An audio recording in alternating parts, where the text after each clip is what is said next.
Hello, welcome to another Spiritual Light. Today we have here in the studio our dear friend Silvia Gibbons and our dear friend Elsa Rossi. We're expecting also to have our dear Stevan here with us. He's apparently late, but it's time for us to start. So let's keep it going. Okay, once again. So welcome Silvia, welcome Elsa. It's a pleasure to have you here. Today that we'll be talking about what happens to the soul after death. So would like to hear your initial words, Silvia. Oh, hello. Good evening, everyone. Nice to have you, Munir. It's a Thank pleasure, you. and Pleasure. Elsa as well, like old times, and in a special day. So, good evening, everyone. Happy Valentine's Day. You had a lot of peace and love and lots of roses. And today we're going to talk about the subject, which is very interesting. And it's something sometimes that people like to avoid, but it's a very important subject and it's very important to talk about. So I hope everyone join in and ask questions, make a comment, should be really interesting. So, boa tarde a todos, bom dia, onde quer que vocês estejam, feliz Valentine's Day.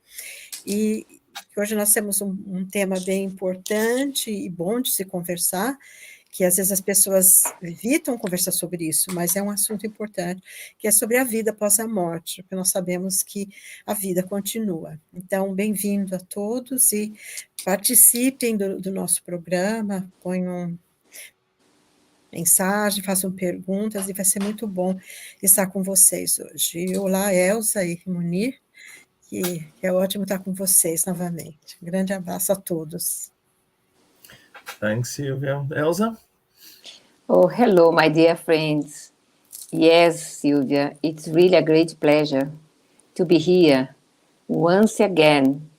So we started 4 years ago, and every moment that we are together talking about this subject, death, after death, it's important because it's something that each one of us will undergo in some day. We don't know the future, but it's important to know a little bit why we are here, and for sure we will pass to the other side one day. And the scientists has much more to say, and our philosophy has much more to teach us and to say about. And it is a pleasure to be here with Munir and Silvia. And we are missing Stevan. Stevan, where are you? Thanks, Elsa. Yes, it is indeed a great pleasure, a great honor to be here and to be back here and share the studio with Silvia, with Elsa, and hopefully with Stevan. Today, our dear friend Charles Kempf couldn't join us. He's got, something urgent and important to do. But, we have a lot to discuss. It's going to be very, very interesting. So a warm welcome to everyone who is watching us now. So especially our dear friend Solomon Waters. Solomon is here with us. He's looking forward to this talk. We also have our dear friend Marta Encarnação. Hello, Marta. And we have also Alex Ribeiro. Hello, Alex. Pleasure to have you all here. And also a warm welcome to those who are not here with us right now, but who is going to watch it later. So let's start. This is the only certainty we have in life. The only certainty. Whatever fortune tellers can tell us about our future in this incarnation, there's only one certainty in all that. We are going to die. We are going to leave our physical body behind. And what to expect? It's interesting to see nowadays that science, medical area is moving towards a comfortable passage. So we see a lot of doctors specializing themselves in providing the final moments on earth here, on the physical sphere, and making sure that that passage is tranquil, is to a certain extent the best that someone can get. But of course, knowing the other side as well with a spiritist perspective, we can follow the whole process from the moment we start to deliver to um, leave behind our physical body and then enter into the spirit world. So, Silvia, would you like to say something about that?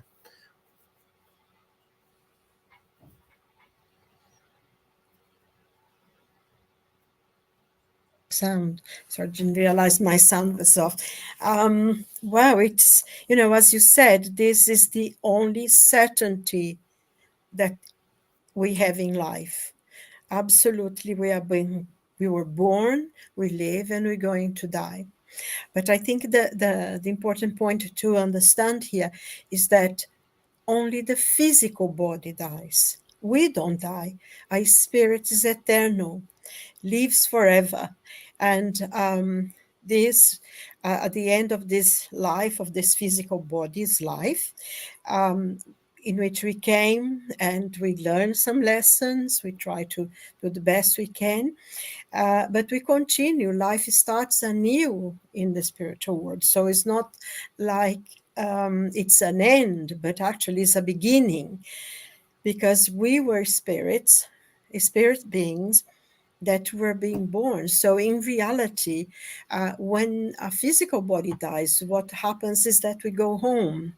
And I think this is one thing important to understand. So to take away fear of dying and fear of death and fear that everything is going to end, because actually it doesn't end, it starts anew, because we go back home to the spiritual world where our home and our families are and everything. So whenever we lose someone, we suffer. Of course, we have the pain of the loss, but we know we're going to see them again. So it will be a beginning. And it's interesting that in some cultures here on Earth, we have, when people are born, they cry. And then when they die, they make a party, they celebrate the death, because they have this understanding that we are actually going back to through life. And it's the same thing of the ancient Egyptians. I remember someone once making a comment about the Book of the Dead, and they said, oh, the Egyptian people, they live to die. And the whole thing, we've seen the tombs, even the poor people, of course, some of them, but they had a way of, went to the mastabas there and everything. But they took everything to the tombs. Everything they owned that was of value would go to the tombs, because they thought that life was going to be the life, and here was just a period of time. So, and I think we see many cultures on earth now that understand this, that, there is a celebration, the return to the spiritual world. And another thing as well is that once we are there, we will live the life that we actually sought for ourselves. There is no eternal hell and punishment. And I think, unfortunately, some religions have transformed something that was a natural process into something fearful, and I think when the fear of death, of hell, and being eternally punished, and all kind of things, it I think is that's one of the reasons why people fear the act of dying. And and thank God, we have a spiritism that explains to us once and for all there is no reason to fear at all, that we continue living, and we are going to find the life that we created for ourselves. Also, one of the things that's important as well to remember is that we need to build treasure, like Jesus said. You have to have a treasures in the heart, because the treasures that most people understand as treasures are not going to be taken with us. They are going to be very, very far back, and they remain back.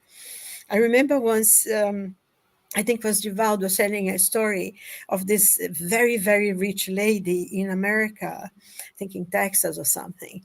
And she had this amazing love to this Rolls Royce that she had, which she painted with gold and, was a very special thing. And she wanted to be buried in it. And I remember he made the point that, well, yes, she can be buried in it, but from there on, she's going to have to walk because the car will not go to the next time. And you can imagine, a Rolls Royce filled with gold, how long it stayed in the ground, how it is. So I think that's the important things. And in a way, we need to build our spiritual side, the things that are precious. I mean, like, for instance, like today, it's on Valentine's Day, and a lot of people think it's a thing for lovers, but it's not only for, it's for friends, it's for children, and it's a day of joy. So, I send out little roses to everybody today just because I wanted people to smile and be happy. And, you receive some and you think, oh, somebody thought of me in this day, and you give a smile. And these things are precious. Those are the memories that carry with us.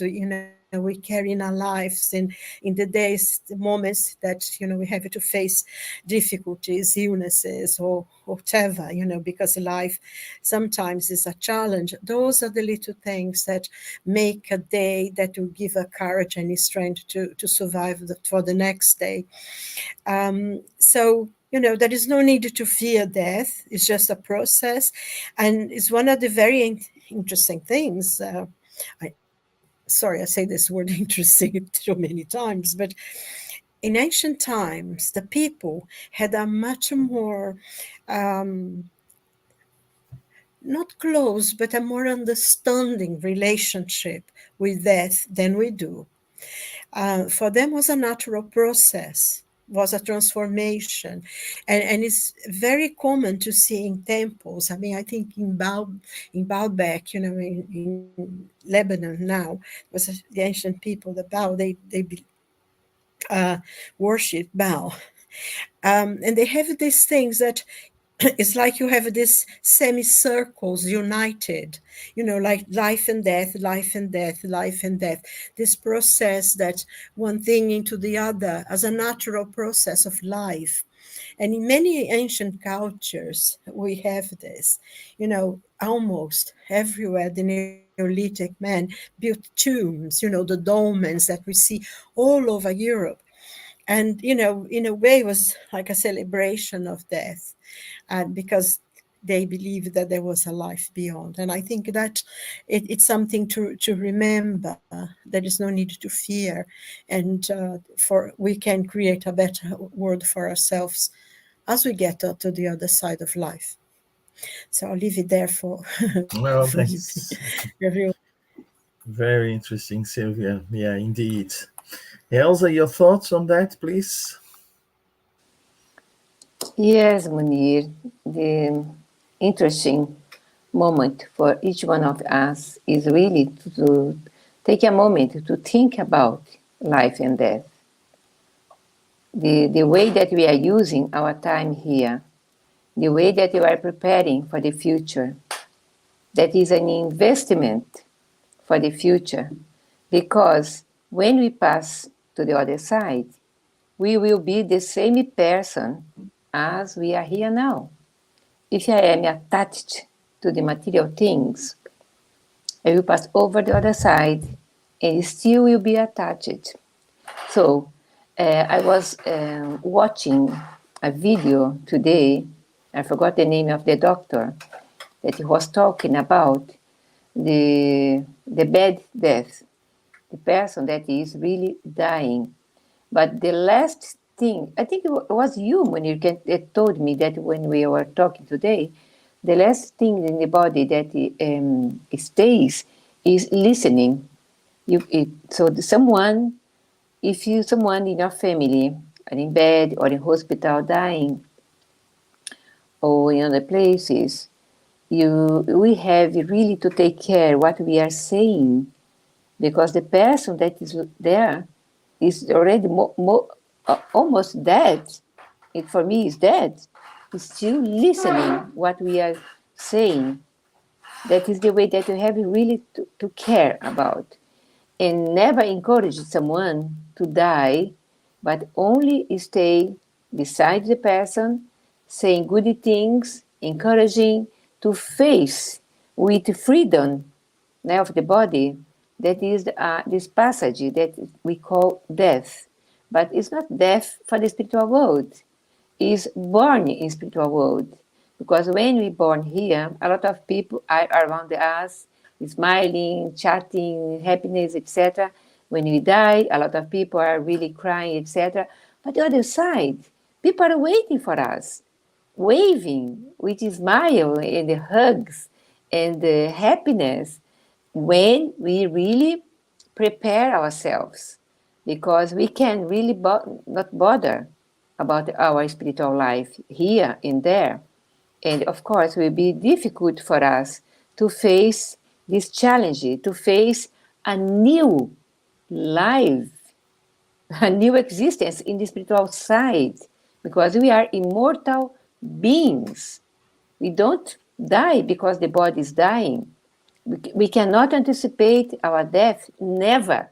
Never euthanasia, never suicide, never abortion, never, never, and never. Because we are going against the natural laws, against the God laws, and we know that there's a lot of research from scientists, from researchers, about what's going on beyond. We, as a spiritists, that we are learning and studying this philosophy, we have a lot of things really clarifying us and preparing us for the spiritual world, for the continuation. We have mediums that are painters, as Florencio Anton, showing us the immortality of the soul. We have automatic writing, wonderful books dictated by the spirits. We have our 5 or 7 or 36 books from Allan Kardec that organize everything from the spiritual world. So the life goes on, and the life goes on for sure. But the way that we be prepared in this incarnation, in this existence, show us the way that we'll be wake up there. Né, Munir? You have a lot of things to say as a physicist. Yeah, yes, it's true. And it's interesting to see that the medical field now is creating, I don't know how long, it has existed as such, but medical doctors are specializing in the last moments to provide comfort and assistance so that people will, in their own words, they will release the person. So it's interesting, this word release. You're releasing something. So this something may go on. And also, on top of that, when you specialize and you follow so many patients at the death, bed, at the last moments here, you then get in touch with near-death experience. Many of them have this experience. So you start to see something that goes beyond that physical death of the body, an experience that some of them, they have different explanation for that, but they start to get in touch with an experience that will lead our physical science into the new realm that spiritism brings to us with a great deal of information. The physical world is like a lump in our custards. It's something that is dense. It's a small, but it's part of the whole. So our physical world, our dense world, and of course our physical body is part of a much greater experience that we go through. So as you said, Elsa, our life in the spirit world is and was before our birth here, and will be after we die here in the physical world, a continuation. That is the real world. Here, the condition we have here on earth is like a bubble, a lump in our custard. And, we experience this for a while. And when we talk about death, our sciences will take us to those final moments, these experience of near death, and what people tell about that, those who came back, but also what we see in Spiritism is the other side. And then I would recommend a book which is fantastic in terms of the account of people, because many people say, well, I don't believe in the afterlife because never no one came back to tell me what it is. And that is not true. If we take the book Heaven and Hell, codified by Allan Kardec, part 2 is packed with spirits telling us about their experience, spirits who are in different conditions. Some of them were already happy, some of them were average, some of them were suffering spirits, and even those who committed suicide, what they experience in that transition. And it's interesting that the Parisian society and the members of the Parisian society, they evoked spirits before they were buried. And they came and they told people about their experience, what they were experiencing and what they saw and the phases. And the conclusion we get is that when we release the body, we enter into states of numbness. And those descriptions that we find with people who experience near-death experience, that it is an experience, but is not the full reality of the spiritual world. This is an experience that is provided for those who are getting away from the body, but not completely released from the body, still attached to the body. We know that can happen. At night, when we sleep, we may go somewhere else. We are not detached from our body. We're just away from our body, but we're still very much connected to our body. So we see that this process that is described in Genesis, but we have the account from different spirits in the book Heaven and Hell, tells us that there is a natural process of detachment, because we are a spirit with a spiritual body, the perispirit, and a physical body. When we die, we just get rid of the physical body, but there is a natural process in that will cause us certain sensations. We become confused, we fall asleep, but the duration of that and what we experience, what we live from this experience, will vary from one person to another. One is a very particular experience. The process is similar, the duration varies, and the experience that each one of us has also varies. But the process of detachment is one where we first start to see beyond our physical senses, and then we fall asleep while we are actually ending this detachment from the body. And some spirits who are not too spiritualized, they stay attached to the body, feeling the sensations of the body, close to the body, close to their belongings here in the physical world for a long time. But that process is actually, as Elsa said, depends very much on the degree of awareness, or even the degree of spiritualization of that person. So we experience different things, although we go through a similar process, a process of detachment.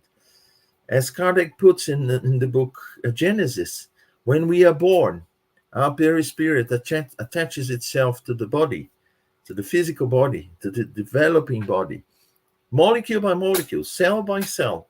So we are very much attached to the body, although we have the freedom to leave the body and come back, but we are still connected to this body, which is, some people call it in astral traveling or detachment or whatever.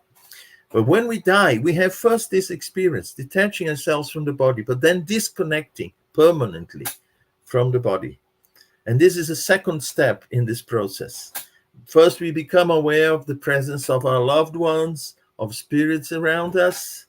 And then we go into this numbness or, sleep states. And then slowly we wake up.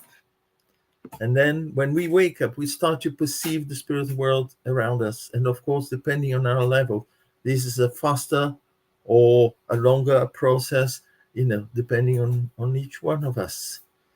So it's really interesting to see from both sides, since we have the information from Spiritism. And then comes the question, Silvia, Elsa, what is the influence of the moral, of the degree of spiritualization of the individual? If this is a natural process, we know it interferes. So in your views, how is this interference taking place? For instance, I'm someone very much spiritualized, a very good person, and why would this process, be easier and less painful than, for someone who is still very much attached to the body? Who would like to comment first? Silvia, Elsa? Yeah, do you want to do it, Elsa? Silvia, Okay. go on, Silvia. Okay. I think this is that there is a whole process. I think one thing to understand is that when we are born, there is a group of spirits that work in the reincarnation. As you were mentioning, our body, our physical body, is united to a spiritual body at the moment of conception. That's why it's important, the maintenance of life at a very early stage. And we are connected molecule by molecule to our physical, to our spiritual body. So when we are born, we have this body and also we have our spirit. And this process happens as well when we die. There are also spirits that are specialized in the spiritual world in disconnecting the body, because there is a whole process of disconnection, because this also is going to be disconnected molecules by molecules. It's a funny noise, isn't it? Let's see if it's mine. Is it better? I disconnected my it is a whole the group of spirits as well, specialists in the disconnection in the moment of death and separating our physical body from our spiritual body. And this is a very sort of slow process. But I think, as you both mentioned before, it will depend on the moral development of the person, of each individual. The people who have really and truly within them cannot accept that there is life after the physical body, that there is nothing. Some of them go to sleep and they will sleep for a long time. But it's interesting because while they sleep, they dream the life all the time. And it takes quite some time for them to wake up. But the more, and as you were saying as well, we go. And I think Elsa mentioned it, that whatever we have created in this life, that's what we take with us. So all the good that we've done, or all the not so good that we've done, that's what we carry with us. And it will depend where we go from there. And each person is different. But then the more spiritualized person, someone who's really, truly of a very high moral, and they have great knowledge of spirituality and a sound knowledge of spiritual life, they almost disconnect themselves. So their process of dying is very quick and less painful, and they almost disconnect themselves. But then the spiritual benefactor that are responsible for that will come and close and finish up. And I think this the one of the important points is that for us to be alive, we need what we call the vital fluid, the vital principle that makes us, a physical body, alive. And this is an energy in our body that leads us until the very end. And even though we might be quite elderly, or sometimes people get very sick before they die, and they die because of some illnesses they have. There is always a little bit of this energy that is left in the body. And once the body is disconnected, the spirit is disconnected from the body. It's released, and only remains the spiritual body with the spirit. This energy needs to be taken out of the body. And the spiritual benefactors that are working towards this, they come and they cleanse this energy, which is gone back into the universe, and the body will immediately, once this is done, the body almost immediately starts deteriorating and, decomposing. And I remember I had this friend who was studying medicine, and, talking about how working with bodies and that kind of thing. And she said to me, it's funny because you go to people and you don't see a human being. The body is so different. They don't seem to have anything really that makes them alive. It's very strange to look at them. It's like looking at a doll. And I think, for maybe she was lucky enough to have seen a person who had been completely disconnected, and in which the last remains of the vital fluid had already been taken out as well, and the body was completely there, because, as you said, many people, especially if they are afraid of death, or if they feel that their life is not complete, or they haven't done everything they need to do, they can get stuck to the body. And this is something that is very, very sad, and causes a lot of pain and stress. You mentioned the book Heaven and Hell, but also there is a very important book written by Dr. Carl Wickland called 30 Years Among the Dead. And he talked about, because he talks about in the book about when he was still a medical student, and then afterwards, and the many experiences that they had. And I remember one of the stories that he said, his colleagues, he came in one day a little bit later, and his colleague said, "Oh, I'm not going to go there. I'm not going to touch that body." No one wanted to. And the teacher said, "You must, because, you're here to exercise." And everybody said, "Oh, no, I want." And nobody, there was a body there that no one wanted to go near it. And I mean, he wasn't aware of it, but he had mediumship, and he had a clairvoyant mediumship, for that matter. And he actually could see the spirit next to the body and said, "Nobody's going to touch me." And that, even though nobody could see him, they could feel his vibration, that they were pulling them away. He didn't want his body to be touched. And so he went next near the body, and he started talking to him. Was a person, I think he had been a janitor in a building or something. And he said, "No, you're dead, you're not in that body anymore." And the interesting thing was that his wife was a medium. So he used to take all the spirit to his house, that for his wife to talk to them and say, "You're dead now," and she would help them to find their way. Actually, it's quite interesting work. But, and I think another point as well that was mentioned by you, or Elsa, I think was Elsa, when you are in a funeral. And according to André Luiz, you either pray or keep quiet.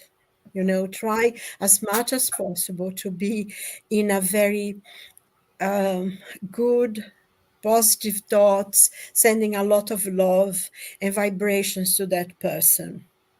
And I remember in one of the André Luiz books, I can't remember now which one, there's a funeral.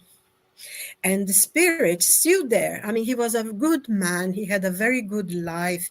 He was very respected, and a lot of people cared for him. And, they were upset and everything. And the spiritual benefactors were there with him, helping, but he was still around in his funeral, to saying goodbye to everyone who was there.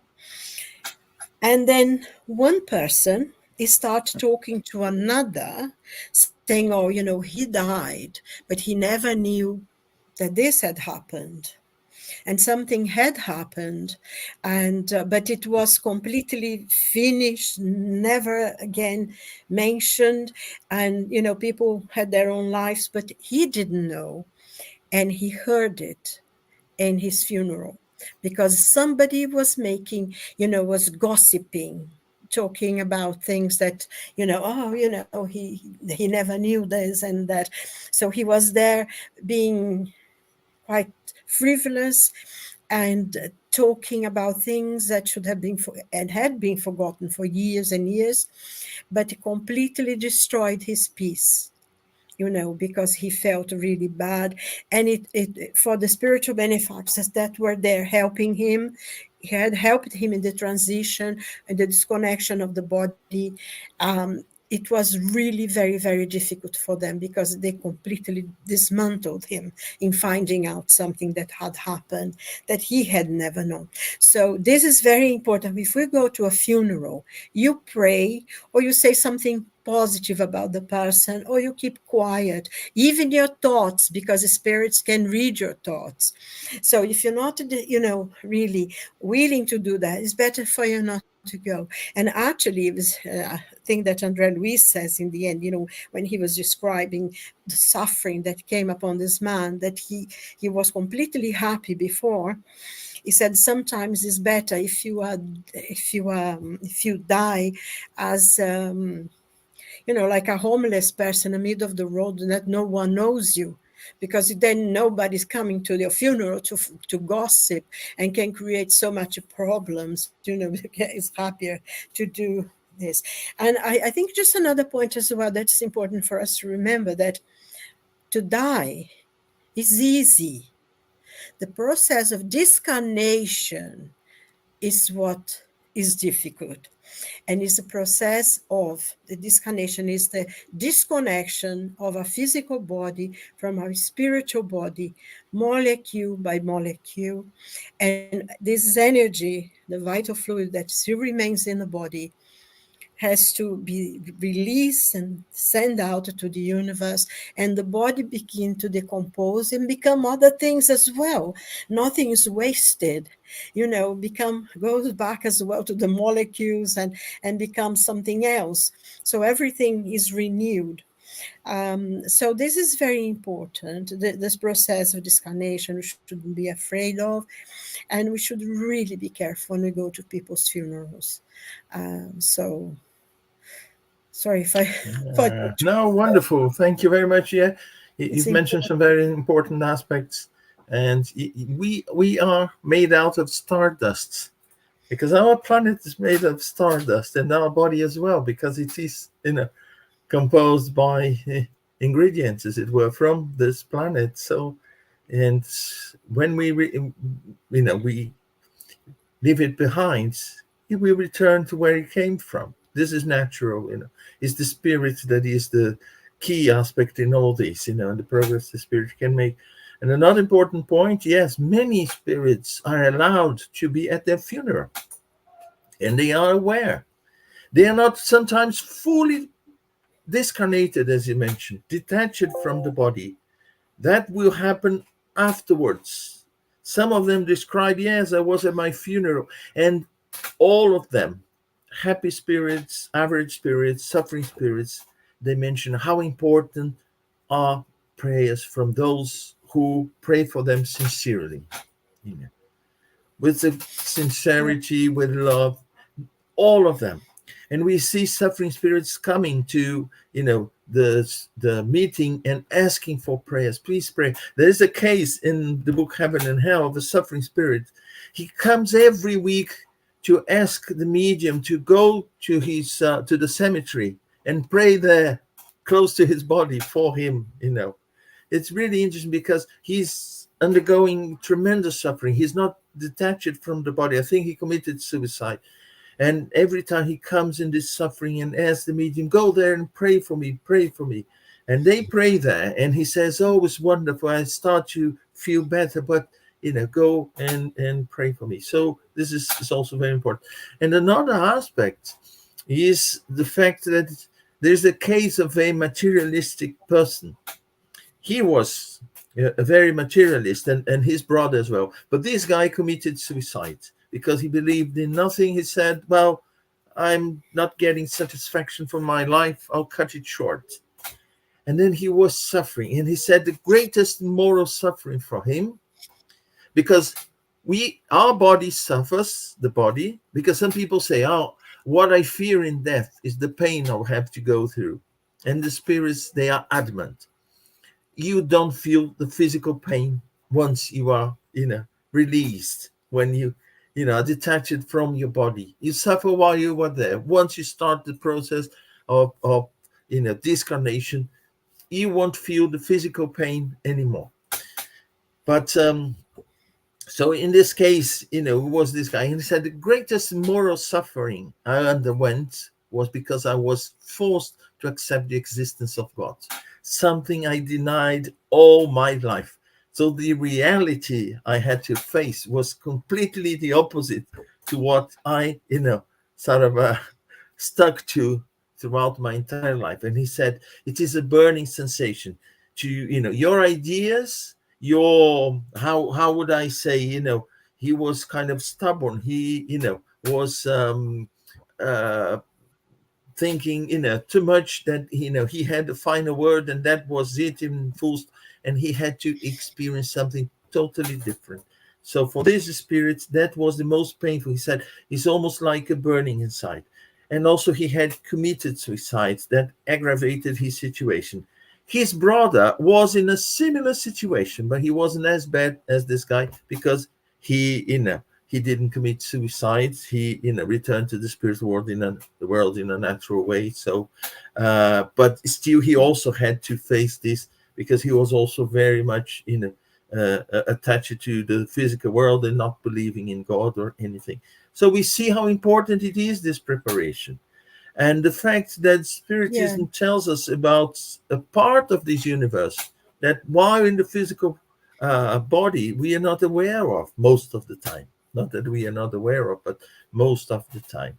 And I think these experiences of people, near-death experiences, and so much research that is going on today, showing that there is something more than that. We'll somehow prepare people for that. If they, are not familiar Actually, with the Munir, there spiritism, at is least they yeah. Go on, Silvia. Yeah. sorry, Munir, there is a question here from Martha. And she says, person cognition surrounding awareness in the last moments of life when they are heavily drugged. Say, for instance, morphine to alleviate pain. The spirit, the influence of this as well. Not the spirit, but the spiritual body. Yes, they if they are very heavily drugged with morphine, whatever it is. Yes, the spirit. The spiritual body will be affected by that as well. Yes. To a certain extent. To a certain extent, Silvia, because there are many reports of people who are undergoing surgery, and their brain is completely out of service as such, and they follow their surgery, the surgical procedure. They know everything. They are aware of everything that went on, who went into the operating theater, what the doctors were talking. They're listening to some music. So it has some impact, but yes, it is limited. They do, but I think it's in a different way, isn't it, Munir? Because when the person is having an operation, they can detach from their bodies. But the person who is in the process of death, I mean, Elsa maybe can come in that as well. The person who's in the process of death, the body is already, not really disconnected very much. And if the body is heavily drugged, then the spirit, the spiritual body will be very heavily drugged too. There is an effect on them. They will sleep. And I think you see that actually in one of Andrea Louis' books, that the person who had the euthanasia and he went to sleep, and it was extremely difficult then for the spirits to work with, to detach his body and his spirit and everything. And then she said, what is the effect of prayer to a spirit? Maybe Elsa would like to answer this question to her. Elsa, what's the effect of prayer to the spirit? It's like you are in the middle of a desert and someone offered to you a cold drink water. It looks like that. It's a relief because prayer is from our thoughts. Our thoughts is the most powerful energy in universes. We can use our thoughts much more than we think to achieve goals that you perhaps you say, no, we'll never do that. But with your powerful thoughts for goodness, you will achieve because the benefactors potentialize your prayer to help someone. It is a charity, and charity moves our hearts towards our awareness of life. And you must do that. And also, as we have people from all over the world watching this live now, I'd like to say to you all, 3 weeks ago was released the film No Solar 2, The Messengers, based on the book of Andrea Luiz, The Messengers. And is an amazing film. It's teaching us about death, about after death, where we are going when you are really a bad person in this incarnation. You are bad towards other people. You are someone that's not doing good and always uh, linked with material things. So this film is showing us about life after death, the umbral or other places, as we had in the first one, the solar one. And 1 million people in 2 weeks watched this film. That means the entire humanity need to feed their souls with clarity of what's going on in our existence and after that. So everyone has curiosity to know more about, but so little people really go immersed in spirituality in order to learn about, to increase the awareness about to take care the body and the soul, not only the body. Because when we read, I think is in André Luiz books as well, and also in Heaven and Hell, the second part. We know that the someone that was only carrying the body and the operations they make here and there, here and there, here and there, that at 90 years old wants to be as a 28 years old, etc.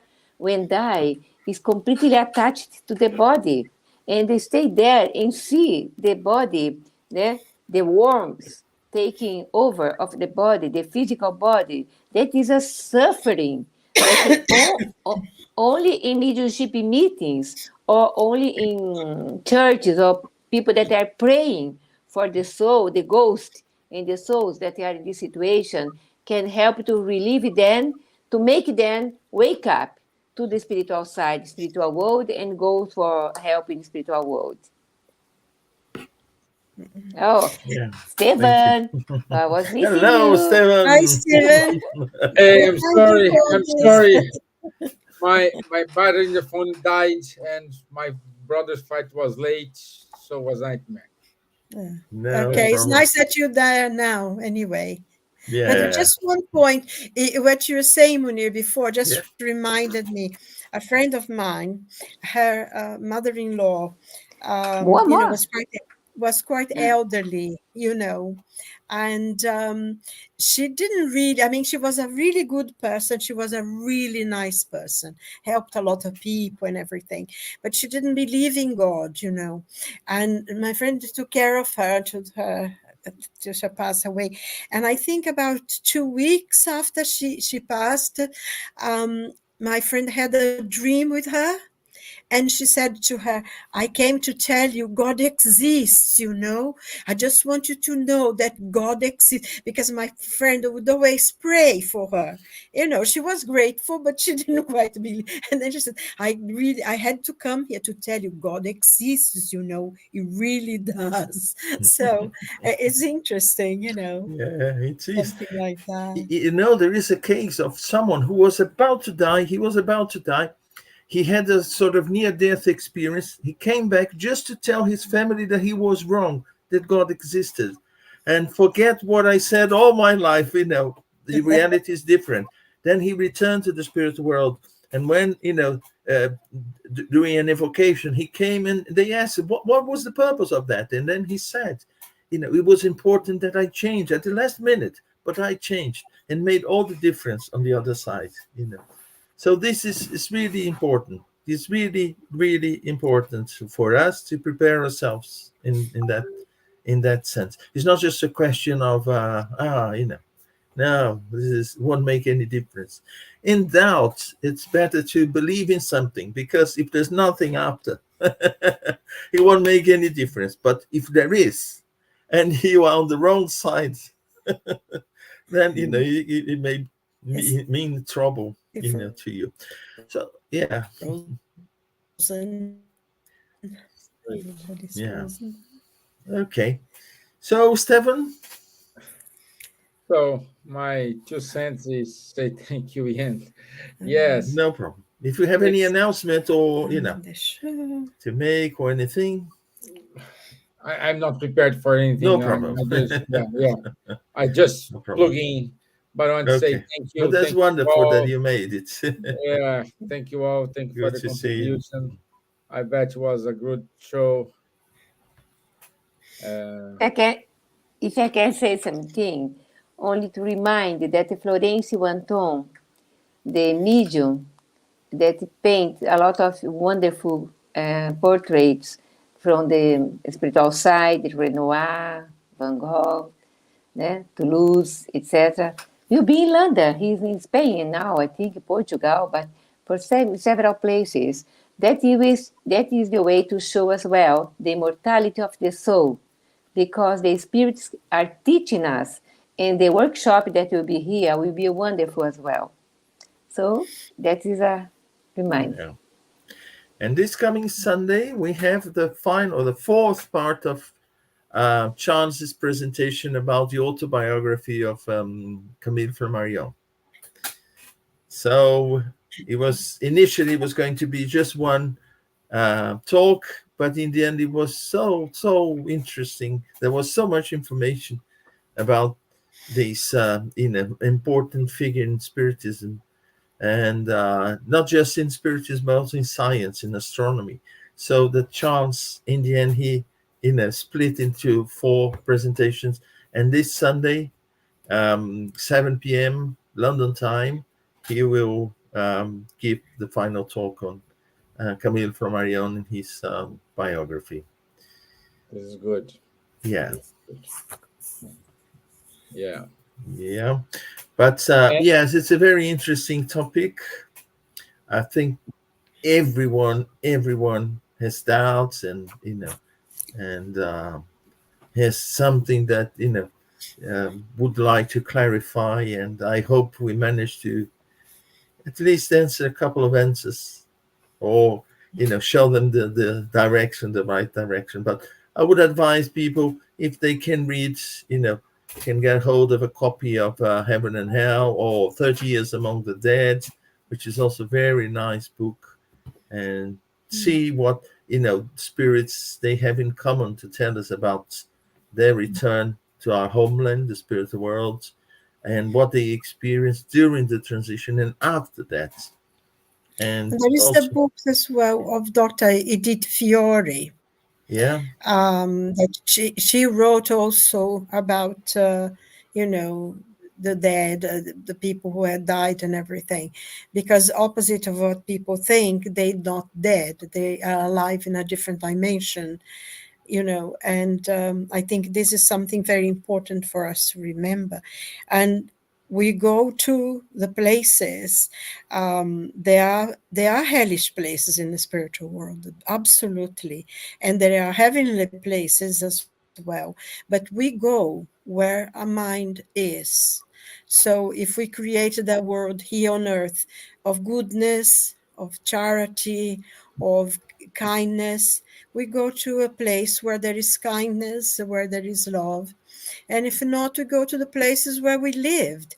And I think something to think about is our thoughts are extremely powerful, and they create images, is creative energy thoughts. So we need to learn to discipline it, think things that are positive, and I try not to get involved with negativity.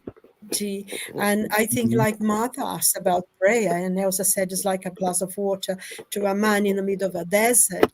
That's how we should think about our dead. Of course, we do suffer. Um, we suffer the loss of a loved one, that goes and dies before. Um, and our understanding about spiritism, that life continues, that you're going to see them again, does not diminish the pain of loss that we feel when we lose a loved one. I think we need to be very clear on this. And sometimes we cry, and it's fine. You need to mourn the people who have gone. Of course, I think one of the things that spiritism does, it helps us to understand that's not the end, that person leaves. It gives us that support and that strength when we lose someone. But the pain of loss is exactly like of anybody, and I think we need to honor that. Because sometimes, spiritually, you shouldn't feel, because that life continues. It doesn't matter, if you have a child and when they go to university and they're moving out of the house for the first time, you feel that, don't you? When a friend, someone you care for, and they move away or they have to go, you feel their absence, you feel their loss, they're alive, they're well, they're happy, but you still miss them. And I think that's one of the things we need to understand. The fact that spiritism teaches us and gives us that support does not diminish the pain of the loss, and we need to honor it. Is important for the person who dies and for the person who stays, that period of mourning, and then of Yeah. course you get on with life. And this is something maybe at one another talk we could talk about, this importance of the funeral and the honor of the person who's leaving, because it's very, very important, even though in our society, that period is still very, very important. That process of the funeral and the dying and the saying goodbye to the loved ones, So Yeah. And I wouldn't say loss, Silvia. I would say a temporary separation. temporary separate, Yeah, yes, yeah, yes, yeah. yeah. Yes, but I mean, Because you feel love. sometimes Yeah. you feel Yeah. that's. Yeah. Yeah. That's I the what you mentioned the feel. sense of loss. It's a Yeah. temporary, Yeah. but there is a sense of loss within Yes. us. Yes. Yeah. Of emptiness. Yeah. Yeah, But yeah, they are here. They are connected. They are. It's just us being aware of that. yeah. What we They. should not do is call them back and, oh, don't go, we stay here, No. because we make Yeah. them suffer then. But Yeah. No. No. um, Yeah. to honor, And just to Yeah. remind everyone, the topic for next week, it Yep. is spiritual intelligence. Very okay. Yeah, interesting. it Okay. is spiritual intelligence. So shortly we will share um, the details. Okay. All right. So, Stefan, if you want to end the program, so it's all Me? We yours. ready. Yes, please. Just gone so So quickly. It did. Yes. Yeah. yeah, I just so realized. thank you for the astonishing job you did And thank you, Elsa, for sharing your thoughts, Munir, for your availability, It's always a Silvia, for pleasure. the partnership. Yes, thank you. Thank you, Martin Encarnação, our friend Saul Waters, Julia Canhete, Realia Romo, Alexis Ribeiro. Let me see what more. I want to say thank you to Marlene Miranda, Jefferson Silva, our Vanessa Celoni, Marcio Reggiani. So thank you all. This is so Bye, important for Sol. us. Goodbye. Nice to have you with us today. Yeah, so nice to have you out here. This is an important topic. It's good to spread this to everyone, and we are not here to convince anybody. We're just here to show the facts. It's up to you to decide what you're going to do. Thank you. Thank Thank you you. again.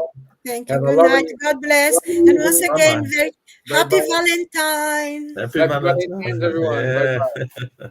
God bless. Bye bye.